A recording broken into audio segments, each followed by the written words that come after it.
To Save News TV. This has been a challenge getting live today. I haven't been here in a while and it just didn't like me today. So I was supposed to be live at 1:30. However, it did not work out that way. The streaming service I used had updates, and it has not worked well for me since. I had to run over to another streaming platform to do this live. We are talking about Donald Trump today. As many of you know, that he is being arraigned in Fulton County, Georgia. We also know that there is going to be a lot of coverage on that. We're trying to make sure we catch him live on that. So, also, we're going to be talking about BRICS. BRICS is going on, and as many, I hope people know exactly what BRICS is. So, I want to go over a little bit about it as we watch. Let me see if I can even share my screen with this particular service. Okay, yeah, I can. Um, Share my screen. And we're going to watch a little bit of the BRICS and see exactly what's going on. I want you all to know I just popped up here. Let us share my screen with this. Pretty much all of them work the same. Okay, I said share screen. It didn't want to do it.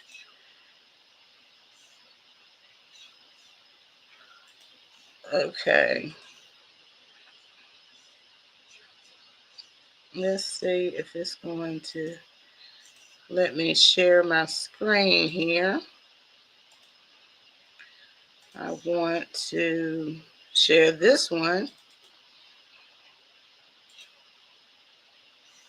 Okay.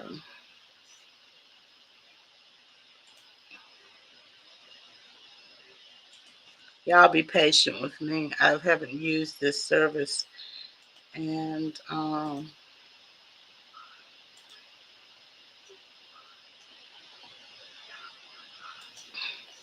might end up just doing a quick live on this.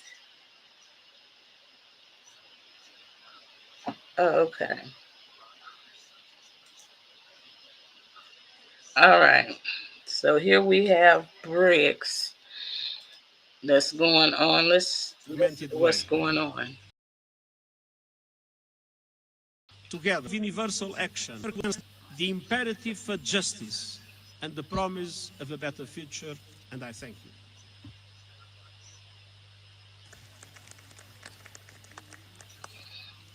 As many of you know, there's going to be a financial situation with BRICS uniting. Excellencies, there are almost 65 of us.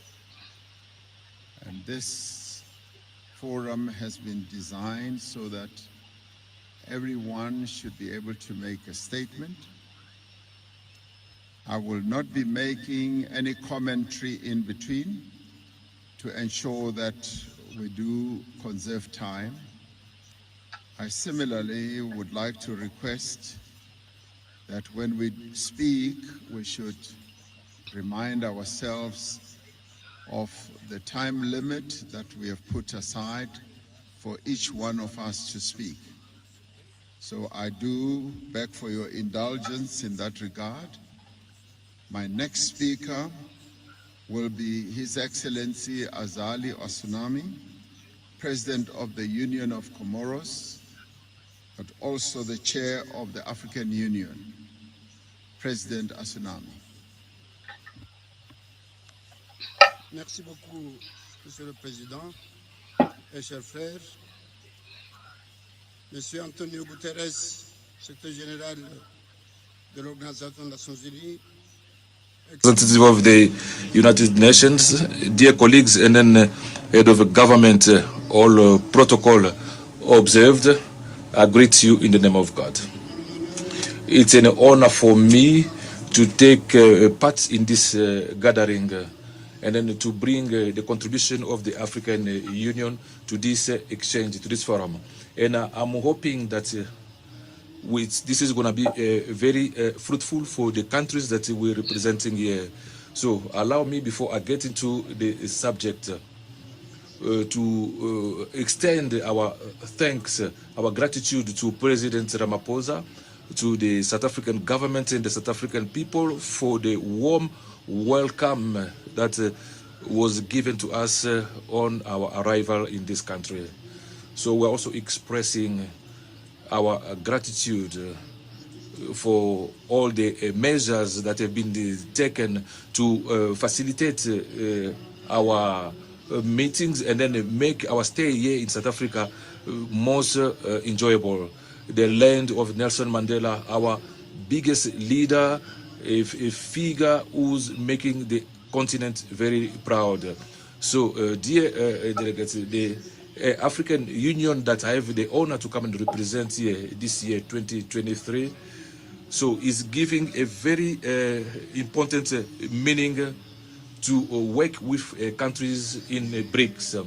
So it considering that as a very most important opportunity for countries to explore together the areas of cooperation that would be beneficial to all of us.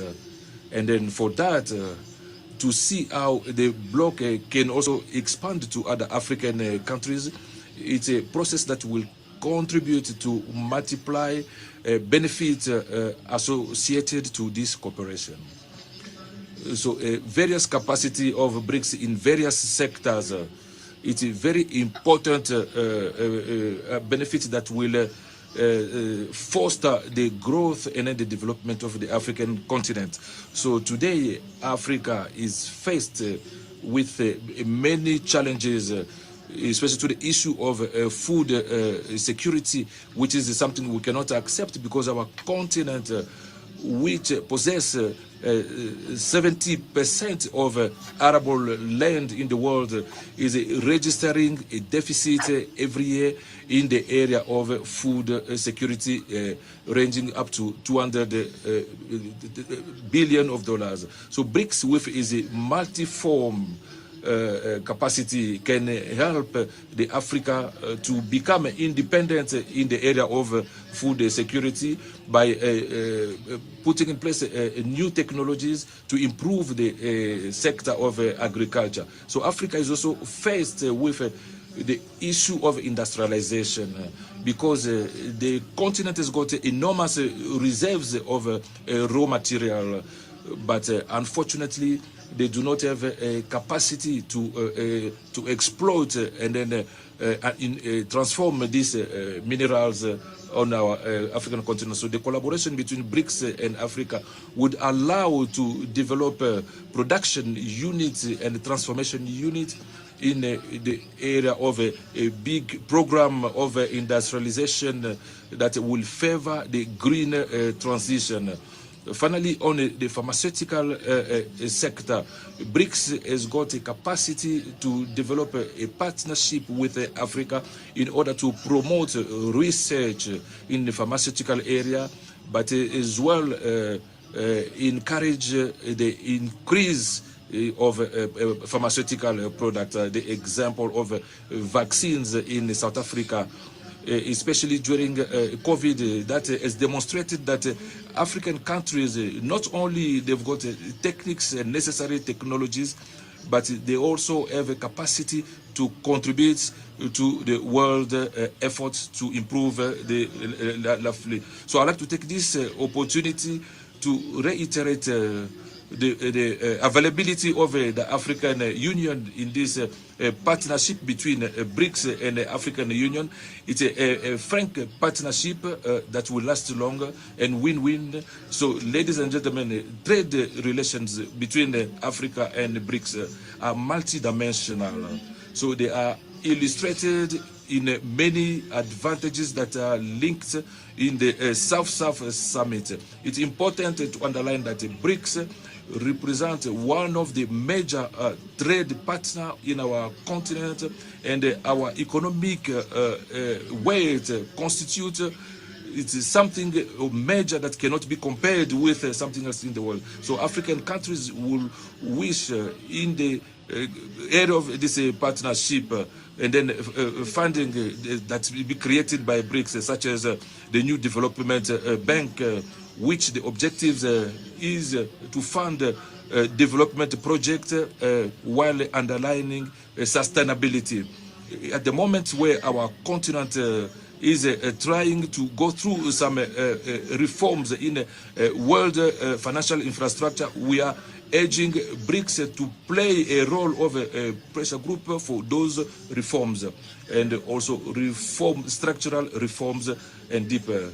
The world financial architecture are very important to respond to the needs that are not being taken account into the world architecture. With regard to debt that is putting African countries in trouble, so the African Union has put in place a working group in order to propose means so that to see how to sort out this African debt.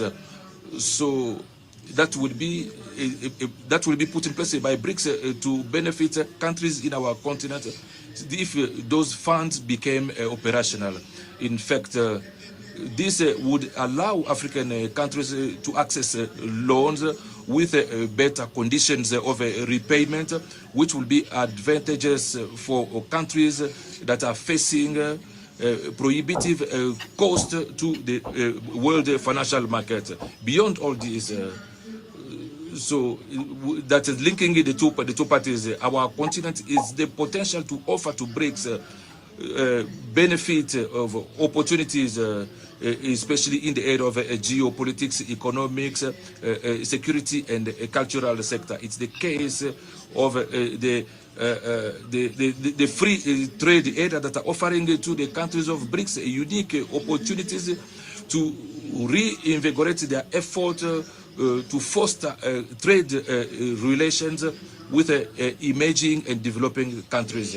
In this regard, the political commitment of Africa in favor of the free trade, the African trade area, as it was last year, the year 2023, as being the year of the acceleration of the implementation. I'm inviting BRICS to be more interested on this instrument, given that from the report from this year, the investment activities and trade of BRICS, they are going to offer important opportunities for the major agricultural sector.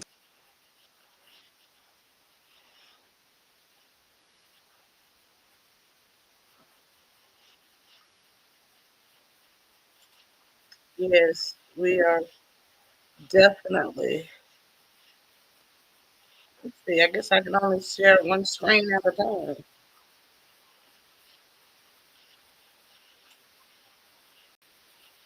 BRICS in favor of the advent of a world economic governance that is more fair and just. All the actions that we are undertaking in the favor of BRICS and the development cannot last without peace and stability in the world.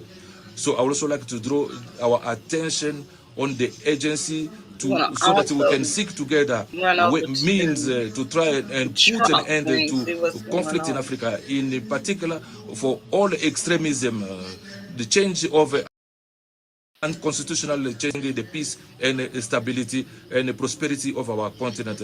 So we also need to continue to encourage Russia and Ukraine to put an end to war that is opposing them, given that consequences of this war is not only affecting Europe, but is also affecting the world in general. So, ladies and gentlemen, opportunities given to us today to put together our effort to continue to make this world more just and prosperous by working together in synergy to build new partnership, frank and then balance based on complementarity and not on a form of dependence. And only with that we can constitute a very important force in the world scene, so that we can deal with challenges that our countries are facing, and then to reach a peace, stability, and economic growth. Thank you. Merci.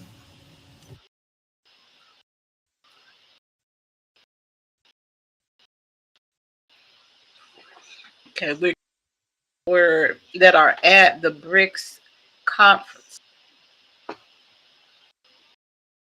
Okay, what happened to his audio? They need to turn him back on. Okay, so let's run over here to see what's going on.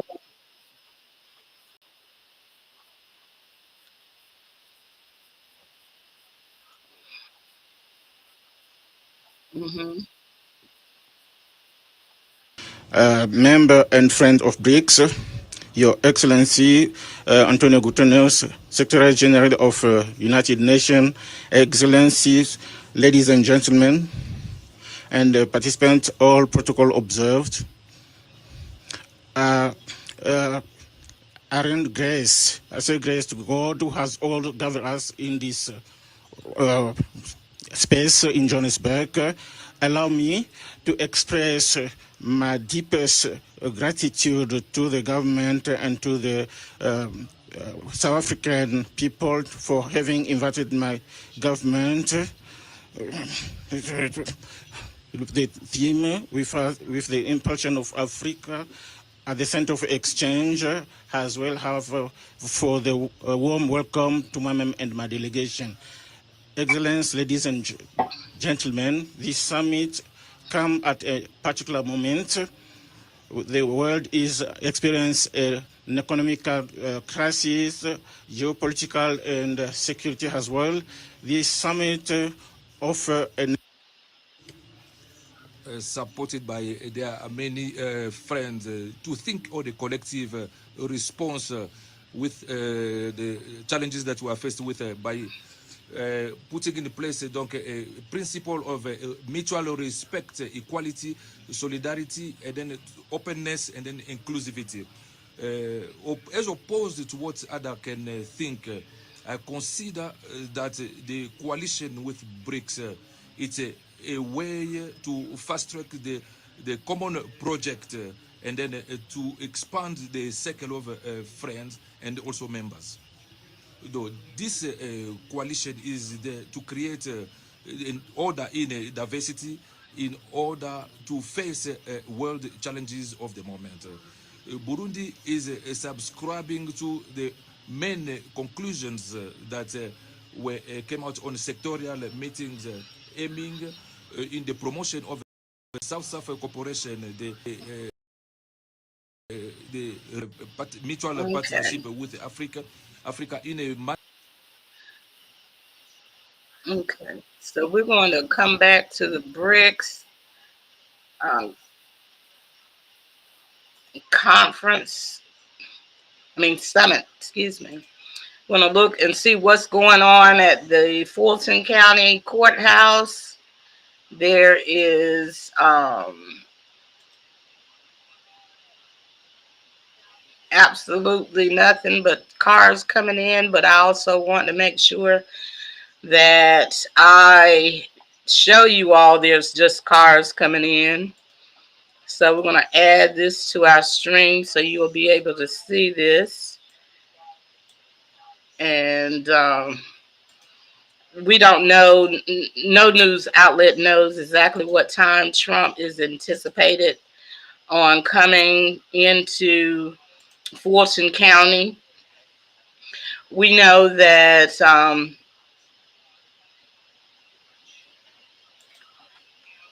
he will be making history as the first former U.S. president to be submitted to a mugshot when he appears in Atlanta.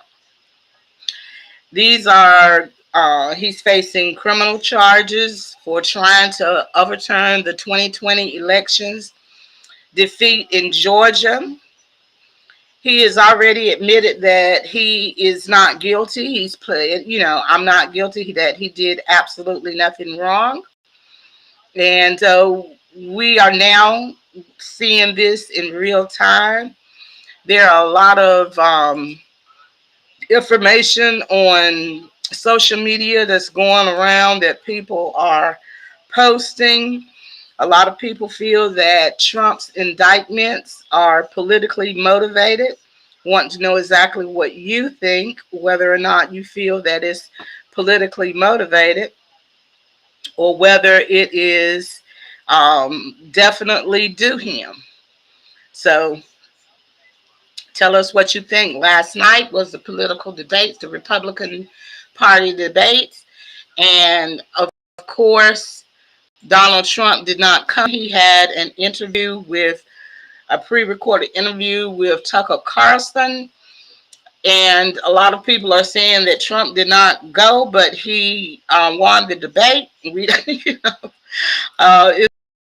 it's funny because we don't know whether or not that if that's how he feels, but we do understand him not coming to the the debate because, as he stated, he is 50, 60 points ahead of his opponents, and why would he go there? That's what a lot of people are saying. But also we got to think about whether or not the reason he decided not to come to the debate, could it be that whatever he say may be used against him in a court of law? And that's one thing that we can surmise, that the questions that he might have been asked, he might have incriminated himself, and his attorneys advised against him going to the Republican debate last night. There were several people on stage, as you know. Who is your favorite? And do you think that the Milwaukee debate was a good one? And let's see. There was some. Let's see if we can pull up. If he,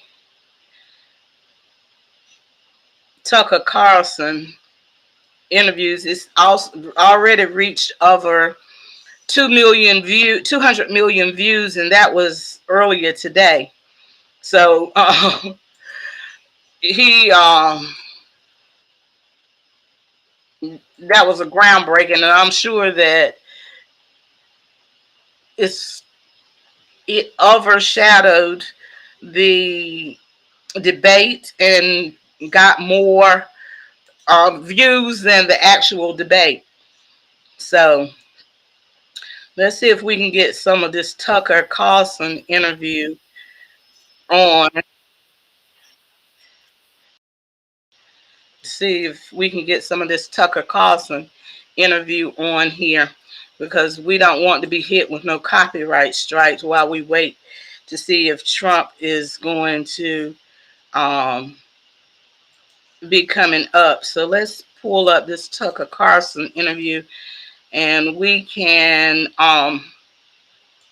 comment at the same time and watch it, part of it from last night, in the event that you missed it. Okay. So let me get on stage, okay? So this was a Tucker Carlson interview, due to copyright and everything like that. We will be moving, stopping and starting and everything like that. So let's get to this interview.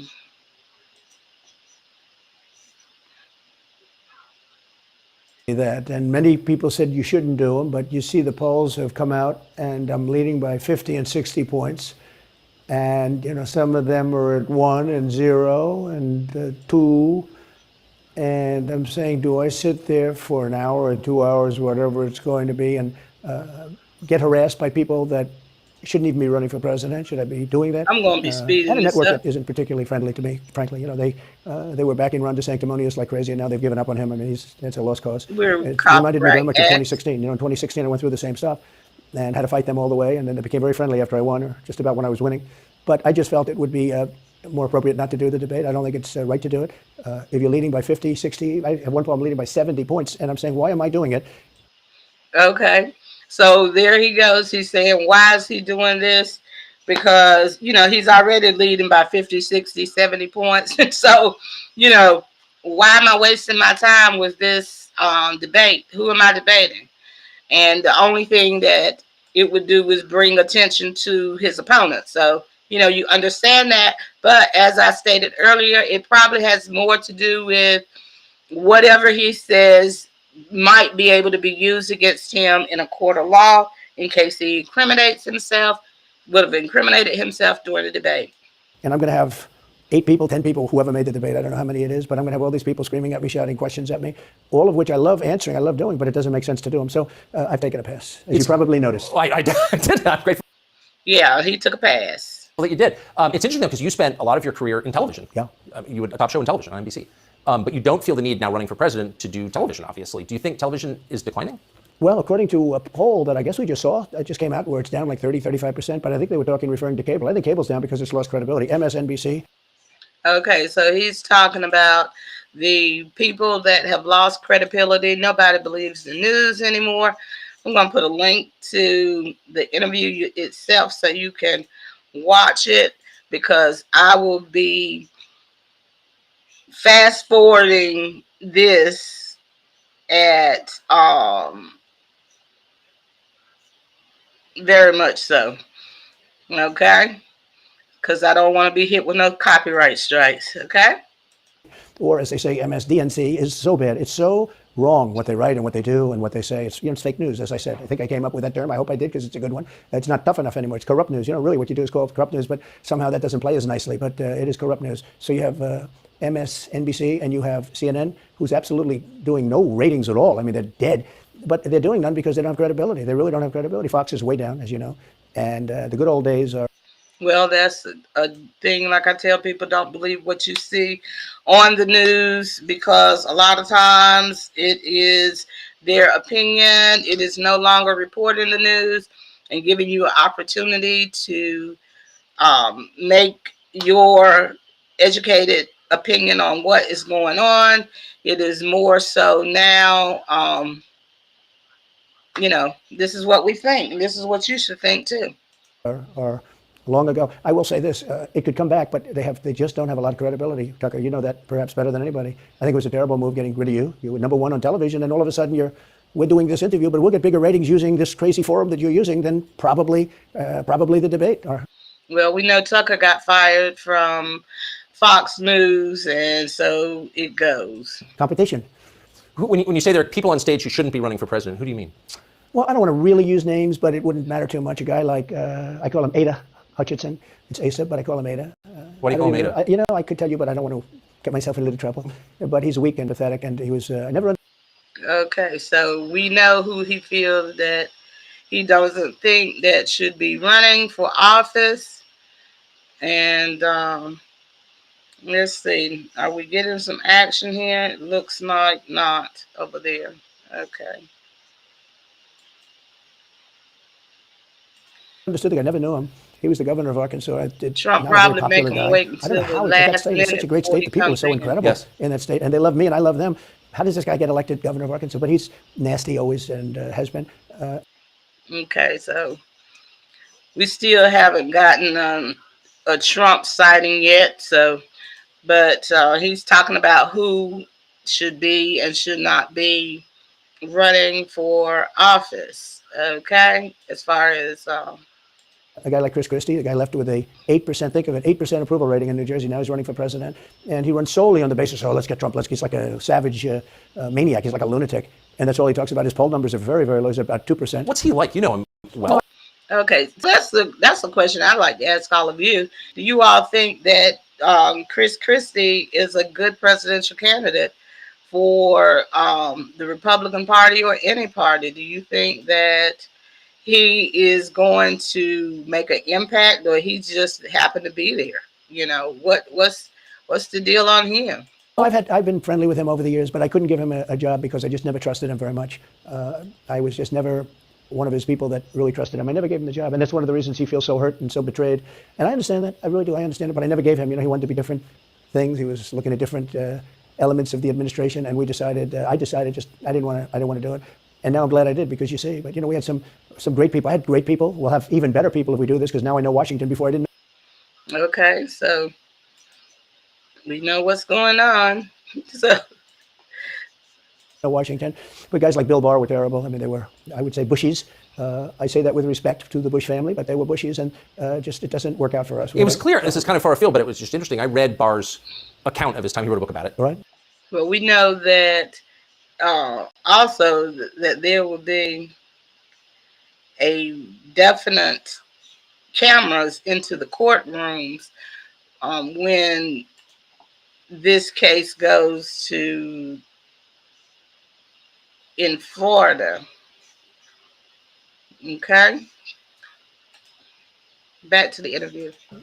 His autobiography, and in it he lies about Jeffrey Epstein's death. Clearly lies. Do you think Epstein killed himself sincerely? I don't know. I will say that when he was a fixture in House, they're going to impeach Bill Barr, and he was petrified. Now, how do you not get impeached? Don't do any of this stuff. But he didn't do the job there. I don't know what he did with Epstein, but possibly he didn't. Do you think it's possible that Epstein was killed? Epstein death? Yeah, and he was. Why?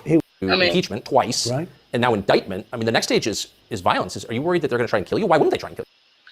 I don't understand why Tucker is asking that question about unaliving people, trying to unalive him. I know that he asked that question, referenced it a couple of times during this interview, and I think that, you know, who wants to talk about that? But, you know, it is a part of the interview. He is a journalist, and he should be asking the tough questions. So, but I wanted to move past Epstein. But the thing of it is that the reason why he brought Epstein into the equation was because he was unalived at, you know, in prison. So he was drawing, you know, painting a picture, doing an introduction to him asking the question, do you think that they're trying to get you in jail? He asking Trump, or get you in jail and so they can unalive you? Honestly. They're savage animals. They are people that are sick, really sick. You have great people in the Democrat Party. You have great people that are Democrats. Most of the people in our country are fantastic, and I'm representing everybody. I'm not just Republicans or conservatives. I represent everybody. I'm the president of everybody. But I've seen what they do. I've seen the lengths that they go to. When they make up the Russia, when that's exposed and they go down, and Barr should have gone after them, and other people should have gone after them. And they did very late, because the Durham report came out. It was... Okay, now he's talking about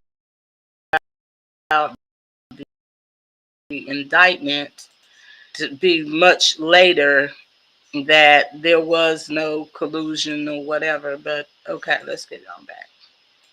Fairly good. It could have been a lot tougher, I guess, but it was fairly good. But it explained how corrupt it was. I'll tell you who did a great job was the Inspector General Horowitz. He did a phenomenal report. You didn't have to go to him. He did it on Comey and on, I guess, McCabe and some others, and it was a vicious, it was basically a true report, how bad they are. But these people are sick people. These are people that I think they hate our country. You want to know the truth. When you see open borders, when you see these policies that they have, and so many other things, it's so sad to see. You know, we have a country that's very fragile right now. I've never seen, I will say, look, I ran in 16, which was 15, but I ran in 16, election in 16, and there was tremendous spirit. And as you know, he became president of the United States in 2016. He ran and he prevailed. And he's not giving up. He said he's running again. He's continually running, and that he will not be not running. These charges are not going to stop him. In 20, there was even more spirit. We got millions and millions more votes. You know, it wasn't even a contest. People said, well, what do you think of 20? I said, we did much better. We did. You got to base it on the number of votes. We got many more votes in 20 than we did in 16. But the election was rigged. It was a rigged election. And with COVID, they used COVID to cheat in a lot of different things, and we have so much on it. It's like so easy. And see, notice that, you know, he's still repeating the election was rigged in this interview the day before, you know, his indictment. And again, Whether they use this against him in a court of law, we don't know. We will see. But we had judges that didn't want to look. We had people didn't want to get involved. They called you, she's a conspiracy theorist if you say anything about the election. But I have never seen spirit like there is right now. Even coming down here, just the people on the road that are just absolutely going crazy. And the reason is, I think they love my policies. I hope they, a lot of people say they don't like my, I think they like me. But I have never. The crookedness. And he also brought this thing up, especially the points of Hunter, and that the Biden family received $300 million worth of funds from China. All of this during the 2016 debates. But, you know, everything was swept under the rug. And now we see it coming to fruition as they beginning to indict, you know, Hunter Biden. Man, he's the worst president in the history of our country. I don't think he's going to make it to the gate, but, you know, you never know. But he's a corrupt person, so corrupt that I took the name off Hillary. You know, I don't do two people at one time. I took the crooked Hillary and I made it. I retired the name. That was a good day for her. I bet she was very happy. Okay, so, you know, he was doing the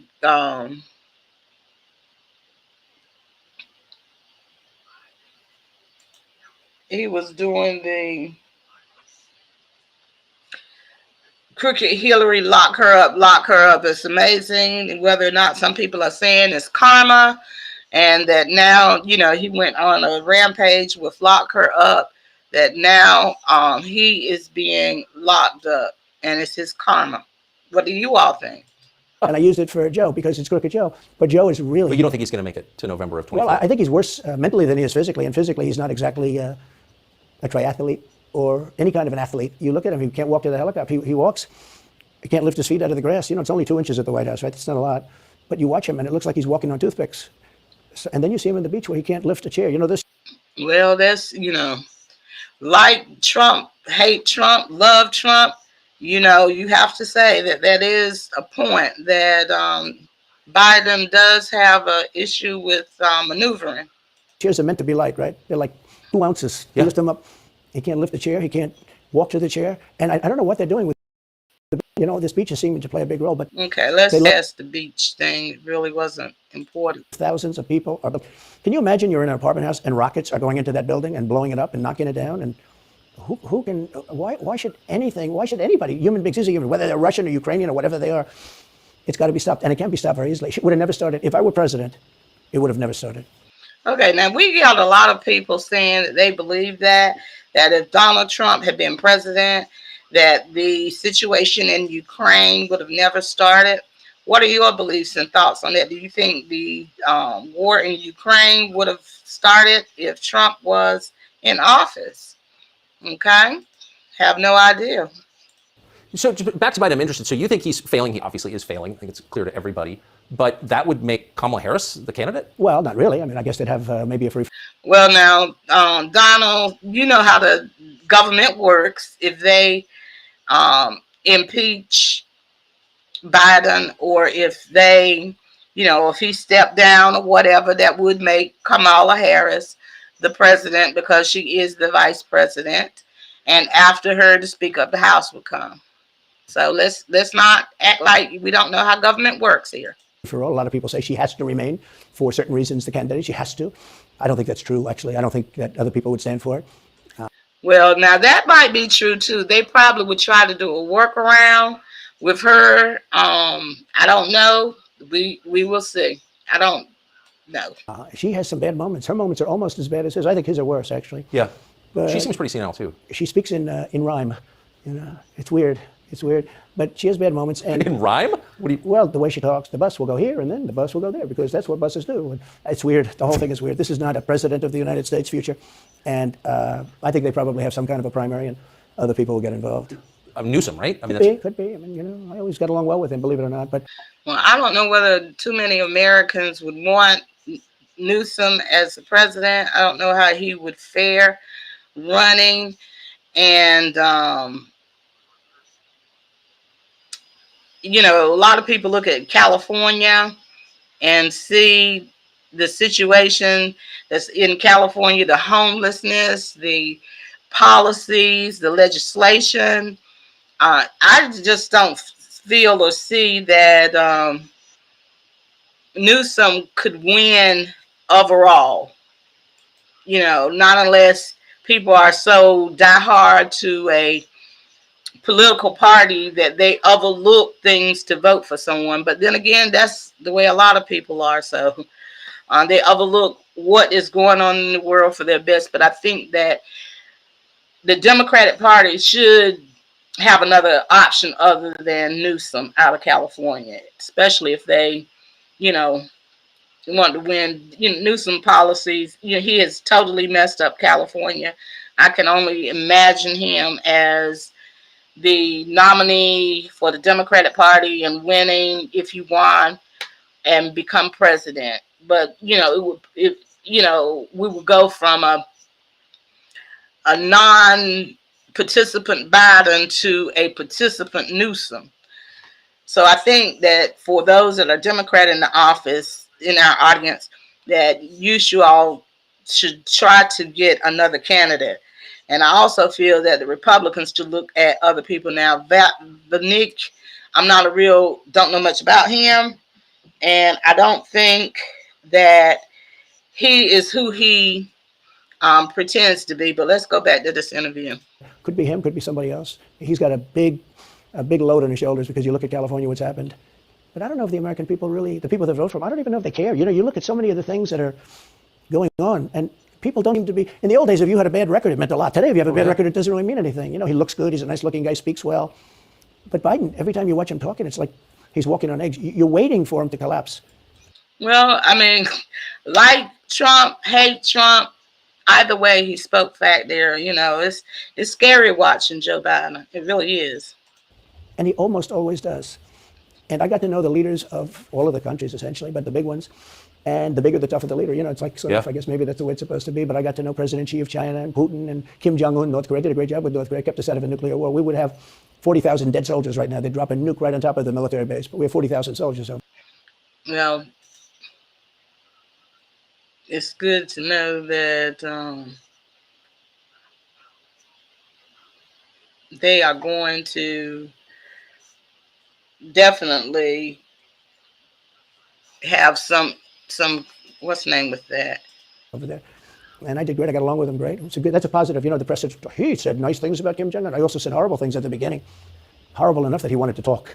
And we talked, and we met in Singapore. We met actually twice, and we had unbelievable meetings. I know him very well. We were in great shape with him. What do you think he and Xi and Putin think of Biden? I think they can't believe it. I think they probably say this is some kind of a system. They had great respect for our country. They respected me. They had great respect. Well, I do have to agree with that.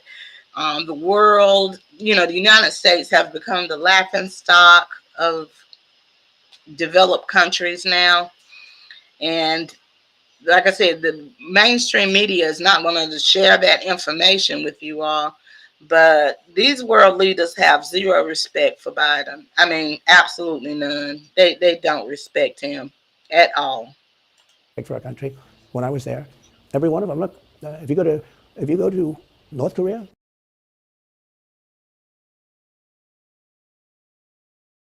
you take a look. We are going to let the Olympics proceed. This is North Korea. I said, you should go into the Olympics. Put your athletes in. It wasn't like they were big on athletes because famine. But they went in. And they actually participated. And within about 2 days, the entire thing was sold out. And if it wasn't me, that would have never happened. But I got along very well with him, and that's a positive thing. He does have massive nuclear power, by the way. Yes. And that's one thing that, we were also talking about BRICS and Russia, China, South Africa, many other African nations, India, Saudi, and a lot of these countries are coming together, and the American dollar is going to mean zero because of the fact that they're basing it off gold. They are tired of the United States system. So the United States and Europe, we're in trouble here because as BRICS implement their new monetary system, then It's going to be very different. I don't know how much they're going to let the United States in, but basing your dollar on petroleum is not the way. And they are going to gold. But anyway, let's get back to this interview. And if Hillary would have gotten in, or if the Obama thought process continued, it would have been a nuclear war, absolutely, with North Korea. He was expecting to go into a war, and it would have been a nuclear war. So do you think the rest of the world looks on at Biden and thinks someone else has got to be running the government? Well, somebody else has to be. I don't think he's capable of doing anything. Look. Okay, now that is the point of the day. Who actually is running this country? Who do you feel is running this country? Well, do you really think that Joe Biden is running this country, that he's making the decisions? When you look at him, when you hear him, when he falls asleep, what do you think?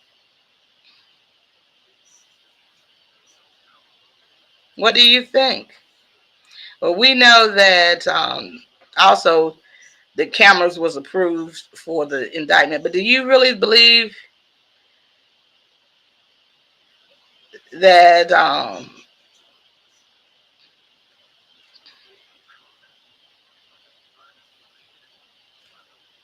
okay, let's see if we got some live coverage here. I think people are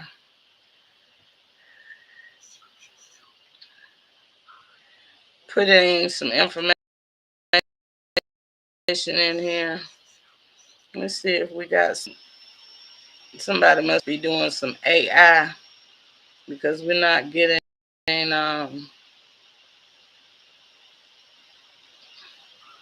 we're just getting it outside, the news coverage outside. But Twitter is messing up, man. They not messing up, but they are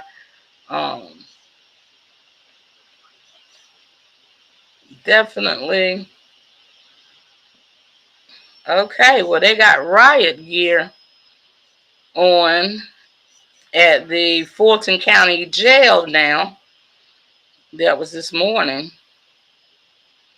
Okay, let's get back to the interview, but back to whether you believe or not that Biden is running this country. Okay, is he running the nation? When I debated him, I said, how come, and this was in front of probably not a friend of yours, Chris Wallace, he was the moderator. Not a friend. I said, why is it he wants to be Mike, but he doesn't have the talent? It's one of those bitchy little man. He wanted to be his father, but he didn't have the talent of his father was great. His father, little fussy man. His father interviewed me in 60 Minutes. It was actually a 10. Can you believe it? No, I told you his father had talent, at least. I may have been the only guy that he gave a good 60 Minutes to. He was rough. Really? His father was tough. He was great, though. He was great at what he did. But Chris Wallace was so upset. He was guarding this guy who wouldn't do a show, by the way. He wouldn't do. I figured I didn't mind Chris Wallace because Biden wouldn't do a show. And it was very obvious. Okay, let's go back to that and listen to that again. Well, somebody else has to be. I don't think he wasn't like, they were big on athletes because, Famine. But they went in and they actually participated. And within about 2 days, the entire thing was sold out. And if it wasn't me, that would have never happened. But I got along very well with him, and that's a positive thing. He does have massive nuclear power, by the way. And if Hillary would have gotten in, or if the Obama thought process continued, it would have been a nuclear war, absolutely, with North Korea. He was expecting to go into a war, and it would have been a nuclear war. Mm-hmm. So do you think the rest of the world looks on at Biden and thinks someone else has got to be running the government? Well, somebody else has to be. I don't think he's capable of doing anything. Look, when I debated him, I said, okay, so now this is the part that we're talking about here. Come on. How come, and this was in front of probably not a friend of yours, Chris Wallace, he was the moderator. Not a friend. I said, why is it he wants to be Mike, but he doesn't have the talent? It's one of those bitchy little man. He wanted to be his father, but he didn't have the talent of his father was great. His father, little fussy man. His father interviewed me in 60 Minutes. It was actually a 10. Can you believe it? No, I told you his father had talent, at least. I may have been the only guy that he gave a good 60 Minutes to. He was rough. Really? Okay, let's get to the point. Trump now. But Chris Wallace was so upset.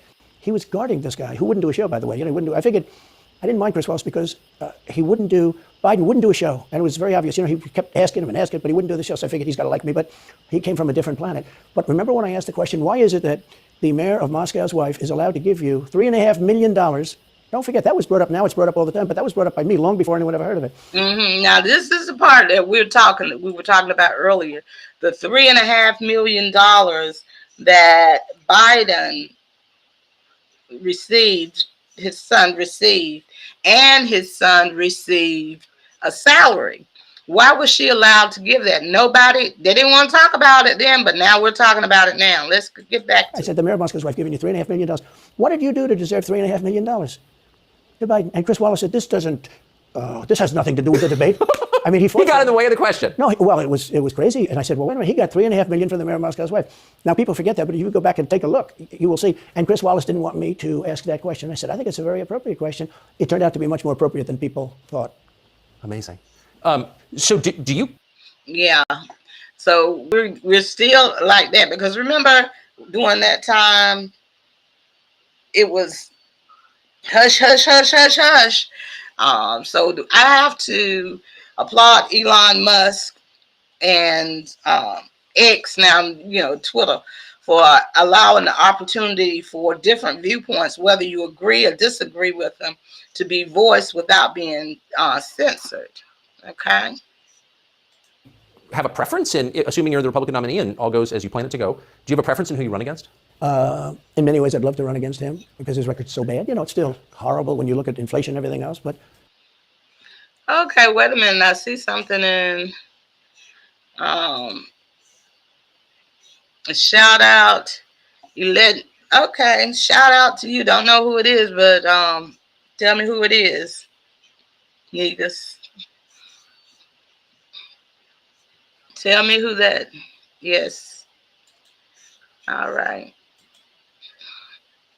Others also have very bad records. I mean, California's a bad record, so should it be Gavin or should it be somebody else? When I look at San Francisco, what's happened to that incredible city? That was one of the greatest cities in the world just a short while ago. Now it's very sad when you look at it. Los Angeles, Republican-run cities are doing very nicely because they arrest people when you have crimes, and they don't go after political candidates because they think. Well, we know that has been one of the contentions that a lot of people are saying, is that all these charges are politically motivated. They just want to make sure that Trump doesn't run and win, that they're trying to put him, incarcerate him. And so that is why all of this is happening. You tell me your thoughts on that. Let's see if Trump is taking his time coming to this Fulton County jail. It's good, I mean, it's been amazing. My poll numbers are the highest I've ever had, but because people understand it. Can I just ask you? That gets back to my original question. So if the protest didn't work, you got elected anyway. Yeah. Obviously, indictment is not working. Your poll numbers go up. When they raided Mar-a-Lago in August of last year, your numbers went up. They can indict you 20 times, and you're not going to lose the Republican primary because of that. Well, so it makes it look even more ridiculous. I mean, the 4 indictments, and maybe there'll be more. I don't know. These people are crazy. But they're counterproductive. So if you chart it out, it's an escalation. Yeah. Okay, yeah. I mean, they've tried to get Trump on everything from, I don't know.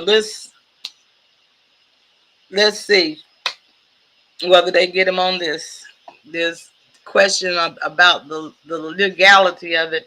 And there's also a probe going on with the prosecutor that prosecuted him in So what's next? After try to put you in prison for the rest of your life, that's not working. So don't they have to kill you now? I think the people of our country. Now here we go again. Remember earlier when we were talking, Tucker referenced this. Is he trying to put this out in the atmosphere? Why does he keep asking this? You asked it one time and he, addressed it, but here he goes again with asking that same question again. This is weird now, Tucker.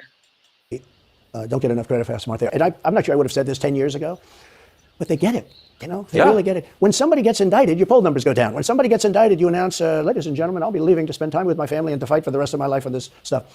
But you're out of politics. I got indicted. Hey, Doug, haven't seen you in a while. Well, I haven't been bullshit. Up It's all while, bullshit. so. It's horrible when you look and you look at what they're doing. The boxes hoax, I'm covered by the Presidential Records Act. I'm allowed to do exactly that. He's not covered, and he's got 25 times the number of boxes. And he's got them stored in Chinatown. He's got them stored in a flimsy garage underneath his Corvette. And that's the question, everybody. Will they also turn a blind eye to every president that has brought home boxes of confidential information or whatever, or they just going to look at Trump? I feel that this is a slippery slope that we're going down. But if we're going to go down this slope, then it should be universal. Not just Trump. It should be everybody, every president. At Penn, and by the way, at Penn he gets millions of dollars. China pays this guy millions of dollars. See, I think he's the most corrupt president we've ever had, and he also has the distinction of being the most incompetent. And I believe both. I mean, he's both incompetent and corrupt. So and I actually believe he's compromised because China knows so much about him. They know where the Now, we have to, I think that he's compromised too. China knows so much about him, and so does Ukraine. That's why we continue to send billions and billions of dollars over there. And the audacity of Joe Biden talking about $700 per family for Maui. We're going to go over that, not today. I'm going to do a video regarding the Maui incident. We're still doing some research, but whew. money comes from. They know where it is, who paid it, and they probably paid it. Well, they do pay Penn, and he gets $1 million. I think he takes $999,000 because keeps it a little bit under $1 million, like by $1. But he, in many ways, is a Manchurian candidate. We have a Manchurian candidate, and he's afraid to tell Russia to get out of Cuba. He's afraid to tell China to get out of Cuba. He's afraid. China now is building. Think of this. China's building military installations in Cuba. Now, that's scary. China, hi, Doug. Oh, okay, so you working? Okay, good. Need to be working, man. I'm telling you, this craziness, this craziness with the price is going up. You need to work. Make sure you can cover them bills, man, because I'm telling you. But yes, with China building a military installation in Cuba and Cuba being so close to us, I mean, what are we doing here? They fly the hot air balloons over the entire nation, our military bases. Then they say, oh, it's just a balloon, nothing to worry about. Then fast forward a few months, and then Russia and China has warships off of Alaska. Now let's fast forward a few more months. Now they're building a military installation in Cuba. And also, which will probably, if I could find it, I'll put it up. But at the southern border, they're having a real increase of Chinese people coming in from the southern border, and a lot of people are saying that the haircuts, the military haircuts, and the way they are dressed is that they are military. I don't know. This is what I saw, so I haven't fact checked that, but there's a lot of activity that China is moving closer in and closer in and closer in to the United States of America. Okay. The Cuban population of Miami is not too happy because they're never going to be able to go back. And you don't even hear about it. And the worst culprit is the press, the media, because normally, when I first heard that China's building installations in Cuba, and installations means military installations. Okay, they said just some communication. They did that on the islands with Japan. They took the island, they started this massive construction, and they told everybody, including the Japanese. The Japanese have to be very careful. They told everybody, but this is a housing development. They're going to build a housing development. And I said, how come the runway is 20,000 feet long? Right. But now on the other flip side, as far as China is concerned, we know that China development, the largest one, is filing for international bankruptcy. So, that might sort of curve back some of China's building, but we don't know. We'll see. Okay. Private jets need 4,000 feet. They don't need 20,000 feet. The big ones need 20,000 feet. They don't even need 20. And I looked at the runway. I said, that's the largest runway ever built, both in width and length, for housing development. There's nobody that has a plane that big. Yeah. Okay. Wait a minute. Don't forget what, Doug? Don't forget the CCP police departments in New York and secret Chinese biolabs found in California. Yes. And listen, China is doing a lot in the United States. They own so much land. Also, it's also all the land and all the property that they own. If they call in their note, they could be doing a lot of things in the United States under the guise on their private property. So I'm telling you, I believe that if anything happened, it's going to come from within. China is setting themselves in a position that they won't have to strike from without. They can strike from within. But when you have open borders and everybody come in, and unfortunately, the misconception is a lot of people think that it's just Mexicans that's coming across the border or whatever. No, these are people from all around the world that hate us, that are illegally entering this country that hate us, and they can be doing anything, but we're busy housing them. You know, I'm sure we're not housing them because I'm sure they have a destination that they want to reach because they have an agenda. But we're busy housing a bunch of people, and we, the American veterans, citizens, are being put out, inconvenienced, not being taken care of.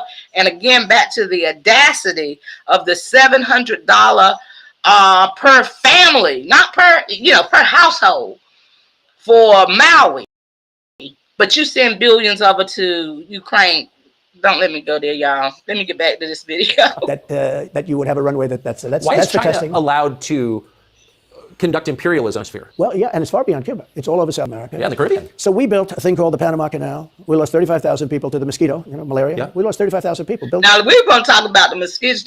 There's going to be a lot of stuff. Yes. Oh, you're learning Mandarin. Okay, great. Yes.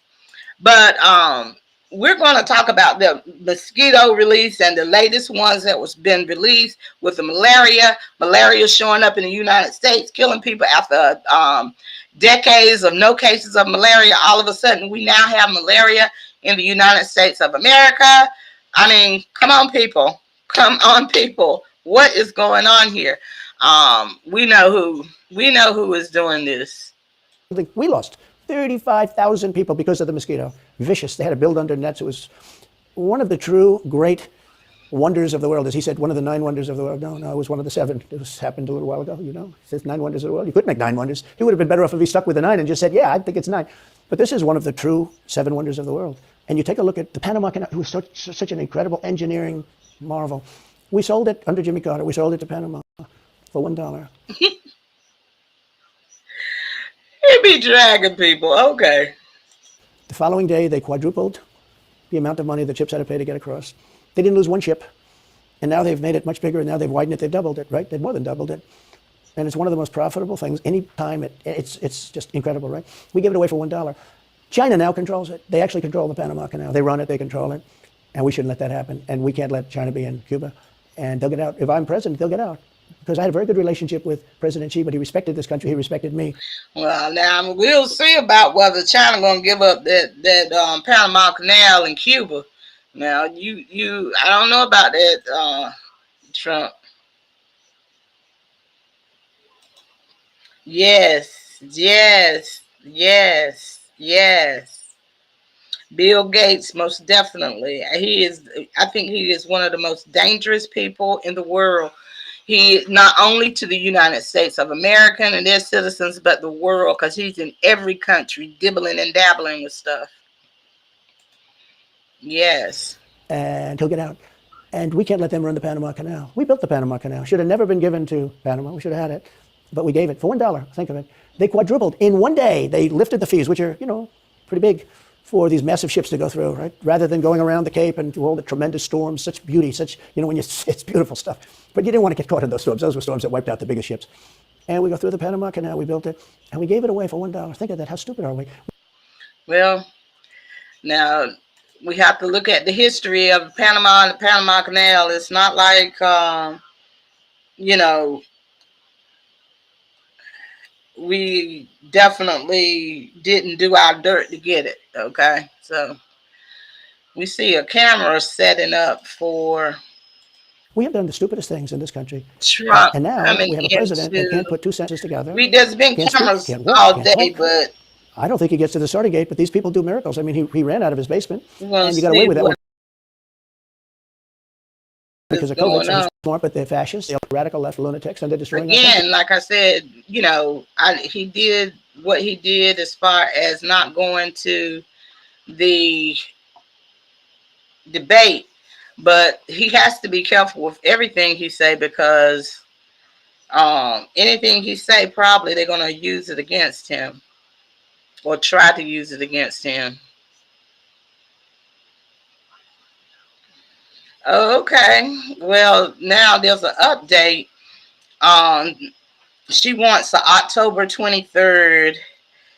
Fulton County's DA Fannie Willis wants the October 23rd trial date in Georgia election case, and Trump attorneys have filed to oppose that. You know, it's very funny. If this isn't politically motivated, like I said, love Trump, hate Trump, but we have to look at facts here. If this wasn't politically motivated, why before the Republican debate, you demand that he turn himself in? Then now, you want an October 23rd trial date right before the election, and you want the trial to begin on Super Tuesday. So this is very, very, very, very convenient, y'all. It's just, these things are too convenient, and it's just very too convenient. It's too convenient. Like I said, love him or hate him, we have to really acknowledge that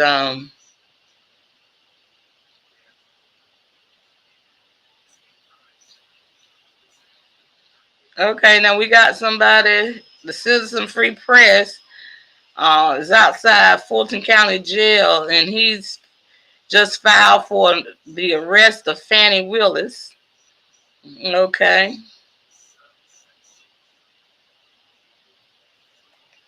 We're still waiting to see if Trump is arriving yet, but he has not arrived. So let's get back to the all-electric cars and the windmills all over the place, which, by the way, don't work, and they're most of them made in China. Thank you, Doug. Y'all so sweet but to you me. look at what's happening to our country. Even no voter ID. I mean, why don't they want voter ID? There's only one reason they don't want voter ID, because they want to cheat. I mean, who doesn't want? You know, the Democrat convention, the last one, they had voter ID that was this big. It looked like a prison card, this big on their chest. You walked in, they had your picture, your this, your fingerprint, they had everything. The most incredible voter ID I've ever seen. That was to get into the Democrat National Convention. But to get into vote, if you buy groceries, if you buy practically anything now, you have ID on a card, credit cards or otherwise. But don't you think it's racist to have to show your ID? Well, they probably. Okay, now I'm going to say this, because I was at an event the other week, and we had local different organizations there, and representing the national thing. And North Carolina, you have to have ID now. And they were like, well, we shouldn't have to. I was like, look, y'all need to stop that, because it's insulting to black people, because it's like, you too stupid to go down and get an ID in order for you to vote. Stop it. No, we are not. Like Trump said, you cannot cash a check without some ID. You cannot do a lot of things without ID. Groceries, you have to share your ID. What was I doing the other day that I had to put my ID in? Oh, I was sending money via Western Union at Walmart to someone. I think it was Western Union or one of those MoneyGrams. And I was trying to send money. I had to have ID to send money. You have to have ID for everything. So that's, that is just a bogus excuse. You don't, everybody can get an ID. If those that can't get an ID are the ones that don't need to be voting anyway, okay? Because IDs are free. They give them out free.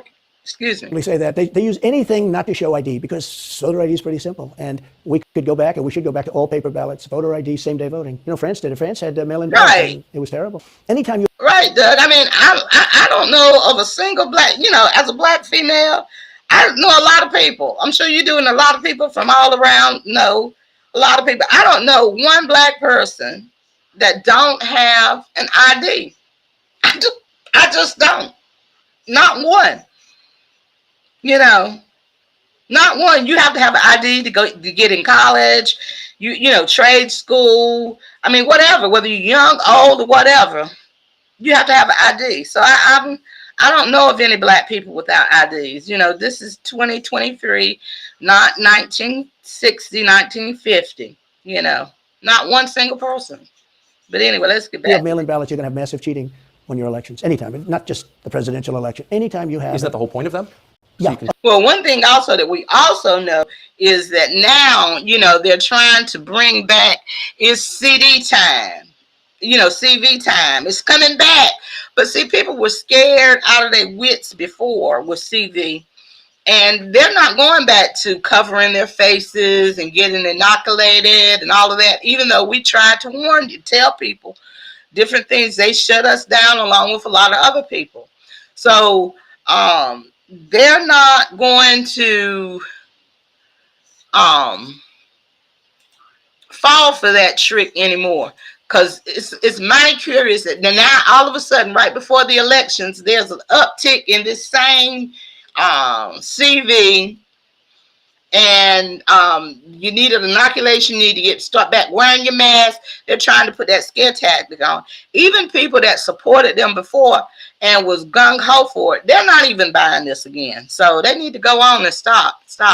Here we go. Let's get back. Oh, yeah, sure. It's the whole point. That's the whole point. They want to cheat. Yeah, they have to cheat because the policies are so bad that if they didn't cheat, they couldn't get elected. Who wants open borders? Who wants high taxes? Who wants high interest rates? Who wants to not be able to use a gas stove or have to do? And also, that's the thing. Even the Democrats are now coming against Biden, saying, close up the Biden, the governor of New York, saying, look, we can't take no more people. Mayor, take, close them borders, close the borders, close the borders. I mean, what country? This is insane that you hate somebody so bad that you risk the whole nation. And that was a question last night at the debate. And if I get a chance, I'll look it up and see if I can find it. But what are you going to do about the 700 million that's already here? Are you going to send them back? Are you going to send them back? That's here illegally. And I'm talking about people from all around the world. So I'm not targeting any one demographic, but I'm talking about people that's from all around the world that's here illegally. Are you going to send them back? What you going to do with them? And nobody, and Chris Christie was, ran around the street to get across the, went around the world to get across the bush, never answered the question. And so the moderator asked him point blank, are you going to yes or no? And he still didn't answer the question. Nobody want to touch that. Even people that are here, that's here legally from the countries that people from all around the world, that people are waiting. They're waiting to get into this nation legally. They want closed borders. The only, it's insanity. That's just like having your house and furnishing it with brand new furniture and everything and leaving your front door open. Just come on in as you please. Don't even lock it. Screen door wide open. Just come on in and take what you want. Crazy. Drive an electric car, which, But, I meant to say this, but they got fences around their houses. You have a 4-hour drive, but the car only goes an hour and a half, so you have to charge it. The happiest moment for somebody in an electric car is the first 10 minutes. In other words, you get it charged, and now for 10 minutes. The unhappiest part is the next hour because you're petrified that you're not going to be finding another charger. People. Oh, yeah. Oh, yeah. Everybody is. I mean, I go on different sites on both sides of the aisle. Nobody believes this. And also, yes, they're banking on people not being threatened for this wave. But I'm telling you, I think they're going to have a very hard time, even people that agree with them before, getting people to go for masking up, vaccinating up, inoculating up, being quarantined again. It's going to be a hard sell. It's going to be a hard sell to the American people. Yes, most definitely. Let's get back to the interview. I'm saying I'm not knocking electric cars. They're fine. They're fine. But if people want to buy a gasoline car or a hybrids are pretty good actually, but they should be allowed to buy. They don't want to do any of this. So right now, California's in a big brownout because their grid is a disaster. The grid all over the. Right. Now, how are you going to have all electric and you can't even supply enough power to what you have, the houses and everything else, but you all are having rolling blackouts. And so how are you going to now also include electric cars and stuff like that? It is all setting us up for this, 15-minute city. We're going to do a video on that. Also on Monday morning, definitely want you all to tune in. Monday morning, Callie and I are going to be back together, and we're going to talk about Netanyahu, because, Callie is my international correspondent in Jerusalem. So we're going to talk about Netanyahu and how he has pretty much swayed against the evangelists that have supported him. So it's going to be a good show on Monday. That's going to be live. But anyway, let's get back to this. Sort of a disaster, but the grid in California. And yet they want to have it in a very short period of time. Millions and millions of cars going off that grid, essentially. It doesn't work. So plug your car into a grid that's failing. You should be able to buy an electric car. You know, electric cars could be fine if you drive short distances and you want to have, you know, whatever, and you have plug-ins everywhere you go. They could be fine. But you got to have gasoline cars. You got to have everything. Let people buy everything. Now there's the new thing is right. You know, that's the thing, and I agree with Trump on this. It's too much of a control thing, where you know the government forgot exactly what its function is, and it is not to rule our lives. It is to govern the country, and it's gotten so now that people, I don't even understand what's happening. People are just laying down and whatever the government says, whatever. I mean, they're not rising up. They're not, and I don't mean rising up in violence. I'm talking about rising up in voice and demand changes. You know, anything goes. They want, you know, just come on, anybody, do whatever you want, government, make any laws that you want that makes absolutely zero sense. You know, where the minority ideals ruling the majority. This is crazy. You know, the minority ideas ruling the majority. Most people aren't in favor of high taxes. The few that want high taxes, okay, we're gonna say we're gonna have high taxes, so we're gonna spend this. Yeah, it's, you know, regardless of what the issue is in America, you know, normally people think majority rule, but it's not majority rule in America no more. It's minority rule. You know, it's crazy. It's crazy. Absolutely insane. Or heating systems in the house. They don't want you to have a modern day heating system. They want you to use a heating system that will cost you at least $10,000 to buy and won't work very well. You know, none of this stuff works as well. One of the things I did with EPA is you have states, many states, most of the states have so much water, you know, it comes out of heaven, right? The water pours down and you have it. It's there. It's got to go wherever it goes, into the oceans, whatever. It's not like a big problem. Now, in some states, they have a problem. You know, you have some desert areas and all, and for that, it's okay. But they have sinks where no water comes out. You turn it on, no water comes out. No water comes out of the shower. No water is allowed to go into the washing machine for your dishes or for your clothing or what. And I avoided all of that. Wait, they have sinks where no water comes out? Sure, you have restrictors. When I say no water, very little water. You want to wash your hands, right? Yeah. And you've seen this. And you turn on the sink and it's very little. Or you want to wash your beautiful hair, right? And you're standing under a shower. Then the suds never go. If the water comes out very slowly. I'm sure you've seen this. It usually takes place in new hotels and new homes. Yeah, you take a drill and take the... They have a... Yeah, I agree. Go ahead. Well, you can, but now they make it so you can't do that so easily. They have a restrictor. It's called a restrictor, and it restricts the water from coming out. So I ended all of that, and you have to see these. They let the water come out. You know what people do? They wash their hands like 5 times longer, or in the washing machine they'll press for their, let's say the dishwasher, they'll press it. Then they'll press it about 7 or 8 times. Yeah. They'll end up using more water, and it still won't be very good. I met with the head of Whirlpool. They were practically going out of business during my administration, and they said to me, from Ohio, incredible, great state. I live in Ohio. And the government won't let us use water in our machines. I mean, he shows me like a quarter of a bottle of water.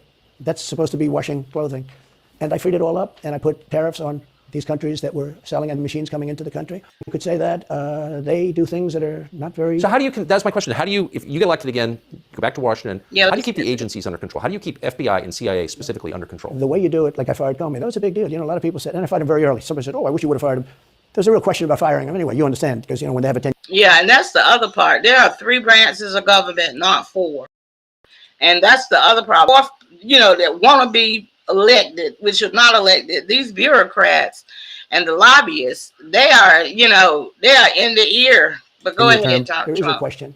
I fired Comey. That was a great thing. If I didn't fire Comey, maybe I wouldn't be talking to you, or I'd be talking to you about real estate or something. All right, we'll see you later. Thank you guys for stopping through. That was the insurance policy. I'm going to have to stop this live soon anyway. Oh, she's going to win, darling. She's going to win. We're going to start it over. Just in case she doesn't, we have an insurance policy. An insurance policy was what they were doing. And we caught them with that. That was a very important tweet or whatever it was, text. It was a big deal. That was a big deal. The insurance policy. She's going to win 100 million to 1. Now, that's not good odds. At least they gave me 1, right? 100 million to 1. But just in case she doesn't win, we have an insurance policy. And everybody said, that's strange. That's strange. But we caught all that because I fired Comey. Yeah. You know. So, yeah. He fired Comey. Wow. Because when I fired Comey, it was like throwing a rock into a hornet's nest, into a nest of bees, and the place went crazy. So when you were president, are you confident that you knew everything, say, CIA was doing around the world? No, I'm not. It's a very interesting group of people. I had very good relationships, I thought, but I was a little surprised when I got out that things going. Look, it's What were you surprised by? I was surprised. I think it's some of the people. I was surprised that there was. I had a group of people. Look, we killed many using the CIA. I have to say this, very bad actors. We were very good at it. You look at Soleimani, you look at al-Baghdadi, bigger than Osama bin Laden. I mean, Osama bin Laden is, but al-Baghdadi did ISIS, and he was rebuilding ISIS very strongly. And that was the CIA that did that? That was really us that did that. Yeah. That was really us that did that. And Soleimani was us that did that, not so much CIA. But we did some very good work with the CIA. But I started, when I looked at the 51 intelligence agents saying that was the laptop from hell was Russia disinformation. Yeah, it was definitely the laptop laptop gate. Really, Trump is saying, you know what? We're just not going to show up, or we're going to show up at the end of the day.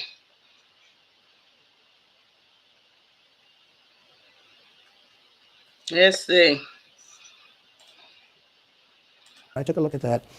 I said, that's a horrible thing. They knew it wasn't. They knew it was not.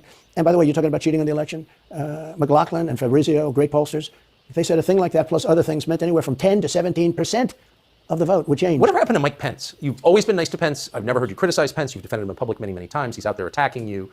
What is that? So Mike wants to run for president. You got to understand, in my opinion, Mike Pence had the absolute right to send the votes back to the legislatures. The Democrats and everybody said, you don't have the right. In other words, what I said, is he a human conveyor belt? You mean if he finds fraud in Pennsylvania, in Georgia, in any of these states, Arizona, he has to send them to Mitch McConnell, right?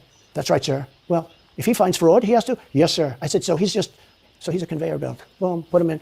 I said, I don't agree with that. And we had some lawyers, not all, we had some lawyers that said, no, you do have the right to send them back to the legislatures to be rechecked. Because if you look at what went on in Wisconsin, who, by the way, now agree with me, Wisconsin has been virtually, other than the fact they're not allowed to do anything statutorily, but Wisconsin has been, I mean, what they found is incredible. I mean, we want. See, this is why it was good that he did not go to the debate, because like I said, it could have easily been a question of him incriminating himself. You know, I don't know. I just don't know, Trump. You know, you need to release this. Stick to the issues that's going forward. That's important to the election. Won Wisconsin, but Mike Pence had the right, in my opinion, to send him back. Do you ever talk to him now? No, I haven't spoken to him in a long time. I was very disappointed in him. I didn't want to do what Thomas Jefferson did. Thomas Jefferson, it was Georgia, and it was hear ye, hear ye, the great state of Georgia is not capable or allowed to tabulate their votes. And Thomas Jefferson, who was the vice president, said, is Georgia sure that they cannot tabulate their votes? Georgia is sure. He didn't send him back and have him redo it. He said, we will keep the votes of the great state of Georgia for Thomas Jefferson and his president. I didn't ask him for that. Could have done that too, but I didn't. I thought that would be very well. I asked him to send him back to his legislature, to the legislatures, in Wisconsin, let's say. Now, this is going to be interesting, especially since he's talking about Georgia and this particular situation and what went down. How is this going to play out with this particular case that he's being indicted on? But why didn't he? I mean, you've worked together for 4 years. You're the president. He's VP. You say you're aligned on everything. I think he got very bad advice. I really do. Now, let me tell you what happened. I sat there with a few people. I think his lawyer was in the room too. His lawyer was very much against it. There were other lawyers that felt you could do it. It was one of those things that I think you could have done it. I think you can always do something if you see fraud or if you see problems. But it's very interesting. So after the election was over, the rhinos got together with the Democrats, and they redid the election, so you couldn't do it anymore. So then I called the people. I said, so in other words, you're saying I was right. You could do it. Yes, you could do it. In other words, they took the Voting Act, and they redid it. So the vice president no longer has the power to do what I said he could do. So when that happened, I said, wow. And you'd look some of these Democrats in the eye, and they say, he has absolutely no right to do it. And immediately after the election, they met rhinos, you name them all, and Democrats, and they approved legislation that takes away the right of the vice president to do it. So I said, so you're saying I was right. The vice president did have the right to do it, and they said, yes, he did. So Wow. One thing about I'll just say wow. I'll just say wow. I'll just say wow on this. Definitely. Wow. You're saying they stole it from you last time. Why wouldn't they do the same this time? Oh, well, they'll try. They're going to be trying, yeah. And not only me. Look, DeSantis is out. I think he's gone. So he was at a level. People have figured him out. He's gone. But if somebody else got in, other than me, they'll go at him just as viciously as they did me. These people are sick. They will go after them. And a lot of people say they won't be able to hold up. I do get credit for holding up quite well, I must tell you. I think it's... How do you do that? How do you get indicted, every week and stay cheerful? I think it's a lot easier because I'm so high in the polls, because it means the people get it. Well, one thing about it, I tell you, honey, Trump just need to hire a staff, send everybody to college to be attorneys, because he is being indicted quite a bit here. It's like every Democratic state is coming after him. It's crazy. Taxpayer dollar, crime high, but they running after them. Okay. The people see it's a fraud. The people see it. Like this horrible district attorney from just a little while ago, from essentially Atlanta, that's Fulton County. She said, basically, I don't have any right to challenge an election. Well, what about Stacey Abrams? What about Hillary Clinton? What about all of these Democrats that are still challenging my election? The same people that are saying he's challenging an election challenged my election.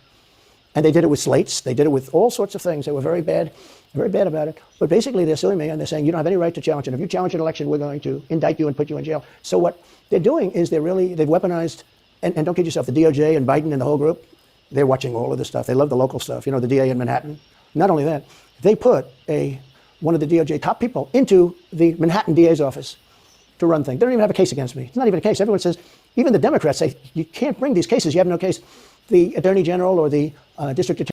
Well, what do you all think? Do you think they have a case? Do you think that they have a case against Trump? And if so,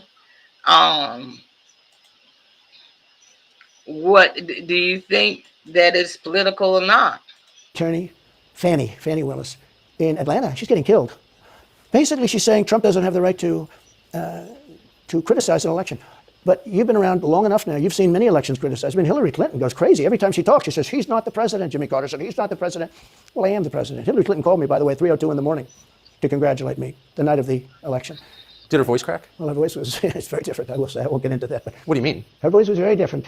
Don't forget, they were all celebrating at 5 o'clock in the afternoon. And I came home and I said, I think we won. I felt we won because the rallies are so big. We'd go to Wisconsin and we'd go to Georgia. We'd go to different states and Michigan. We'd have rallies. Okay, I don't know how true this is. What's coming through is that Trump said that it'll be 7:30 tonight. I don't know if this is accurate or not. I got but we're going to finish watching this interview with Tucker Carlson, which was very, very good.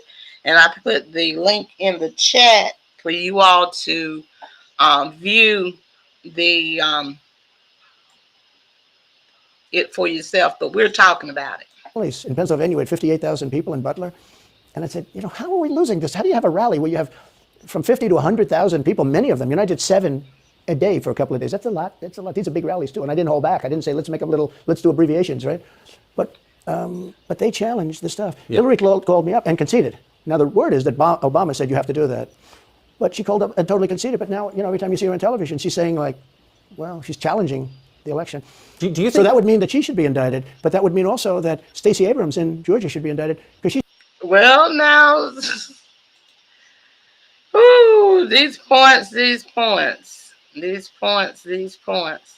Everyone that challenges an election. But now Trump, he went a little bit further than, just challenging, I think. I don't know. We're going to find out because, like I said, case will be publicized. She still thinks she won the election for governor. She still thinks that. She's never recanted. And do you think Stacey Abrams will be indicted for that? No, of course not. She won't be. The Democrats don't get indicted for things like that. They don't get impeached. No, it's a different thing. With that being said, yes, I had great support when they did impeachment hoax number 1 and impeachment hoax number 2.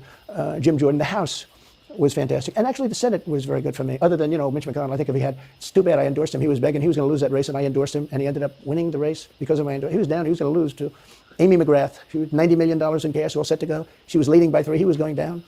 I did him a favor, and then 3-4 months later, he really wanted to impeach me. He's a bad guy. But if you look at what's going on politically, so interesting. The level of loyalty is different in politics than it is in normal life, I will say. With that being said, I've had great loyalty also. But the House was fantastic. The Senate was very good. You know, they overrode Mitch McConnell. Mitch McConnell, in my opinion, was trying to get senators to impeach me, especially for the second one. And on the first one, he acted very, very slow. He should have gone much faster. Yeah. This is almost over, this interview here, which was a very good interview.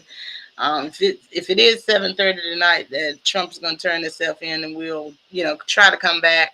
But I'm trying to verify that because, I'm not saying this from a major news outlet.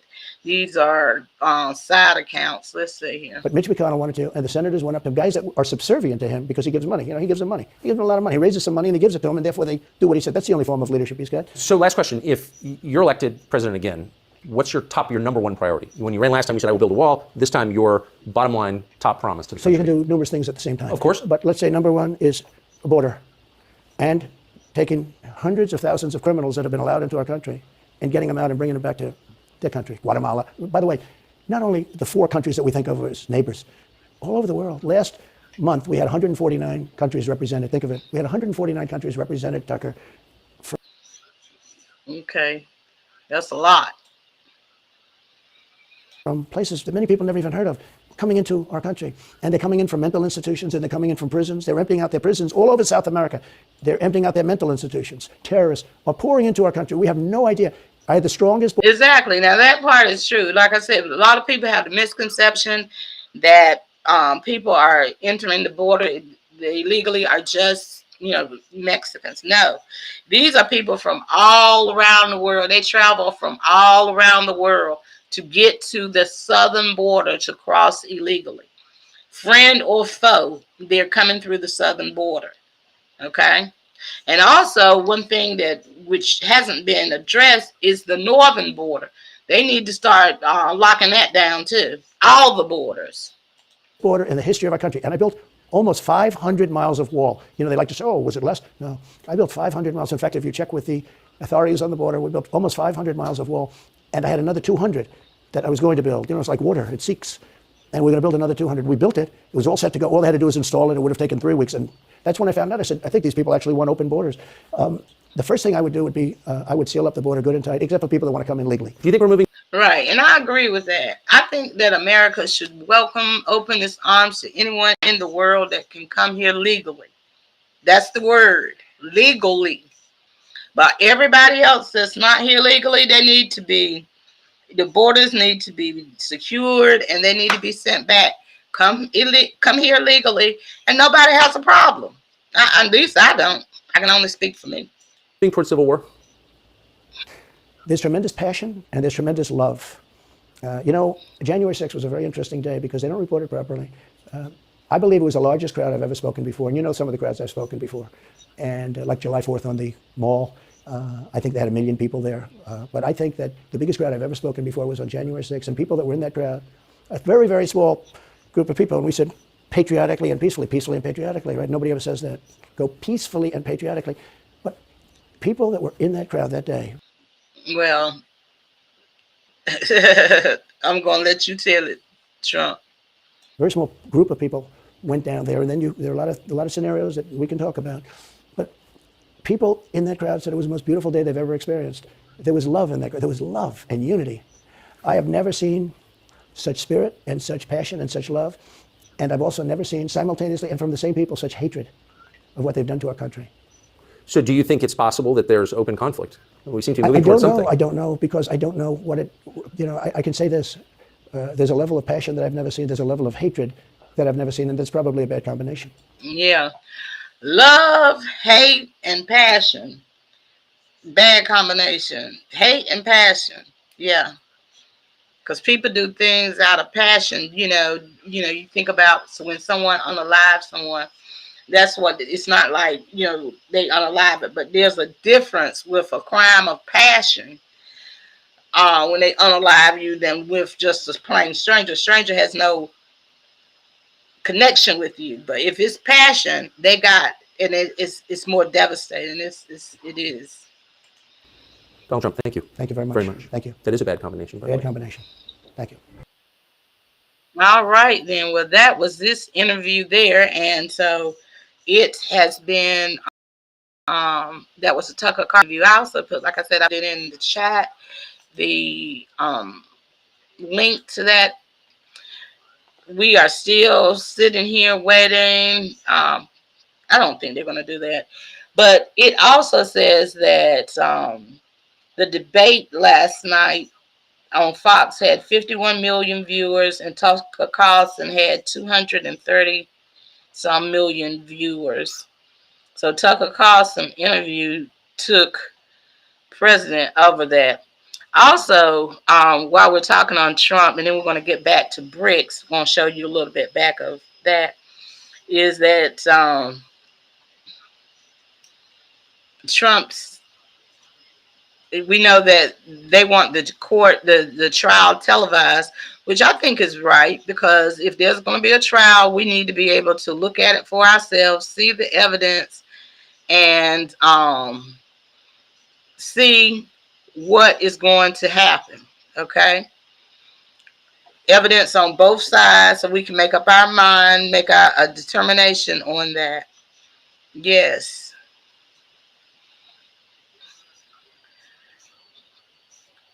So currently there's 231 million views. I really believe, and we're going to cover the trial. We'll be live every day, but there are going to be, it's going to break the internet. It really is. It really is going to break the internet. But also wanted to talk to you all also before I go, which we're going to stay here for a while. We're going to come back, try to find out.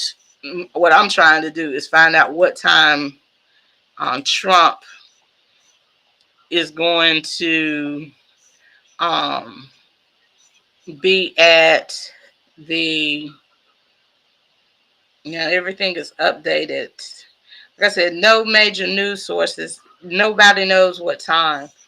Okay, wait a minute. All right, so I'm beginning to believe the 7:30, because the Federal Aviation Administration has ordered that the airspace over the jail be closed beginning at 6:45 p.m. That's Eastern Standard Time. So, and this is the other thing. How are they going to house, because, you got to have security for, Atlanta can't afford this. It'll take up their whole budget to house Trump. It's going to have to let the other criminals out, or the people that's been arrested out of jail, because security got to be top notch. It's crazy, it's insane, but we're going to see.